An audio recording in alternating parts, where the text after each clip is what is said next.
Tara at samahan ninyo kami para makapag-igib ng aming inuming tubig. Dito sa kabundukan, hindi pantay o patag ang daan. Kaya katulad ng ginagawa ng aso na ito, nahihirapan siya kung saan ang kanyang daan.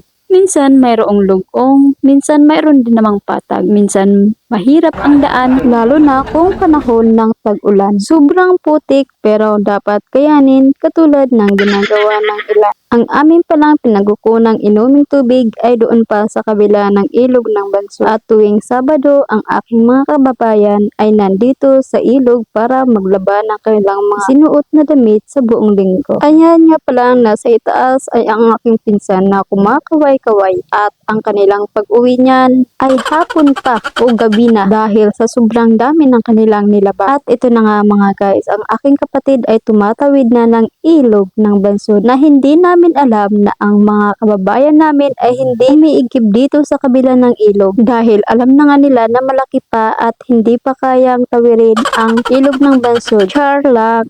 Kayang-kaya naman tawirin ang ilog ng Bansod. Yun nga lang, mababasa ka talaga na hanggang pit ang mababasa. Kaya doon sila sa baba nag-iigib ng tubig. Palibhasa yung mga Inday na ito ay malakas at gusto pang mabasa sa ilog ng Bansod. Kaya doon na sila nag-igib ng tubig. Minsan ko na nga kayong dinala dito sa aming igiban ng tubig at ito'y nag-viral din ang aking video. Ngayon, nakarating na tayo dito sa aming igiban. At ang aking kapatid ay nag-iigib na. Nang mapuno na ang aming mga galon, uwian na. At ito na nga mga guys, ang aking kapatid naman ang tagahawak ng aking kamera. Hirap ako kasi isa lang ang aking kamay. Char. Kasi ang aking suot ay nagapang sagabal sa aking tuhod. Kaya medyo nahihirapan ako. Ang akala ko, ang aking kapatid tuloy ang video. Yun pala dito na sa aming aso. Anong loko naman ang aking kapatid. Di bali na, ako naman palagi ang nasa kamera.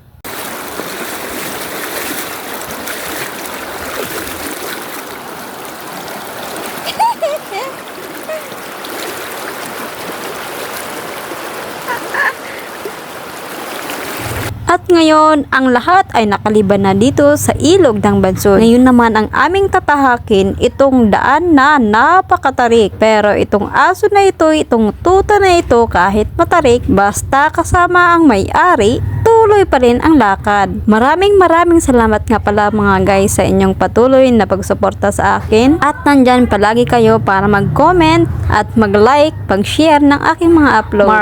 Maraming salamat at sana hindi kayo magsawa na suportahan ako. Bye-bye! Ingat kayong lahat! See you sa next nating upload. Follow and share!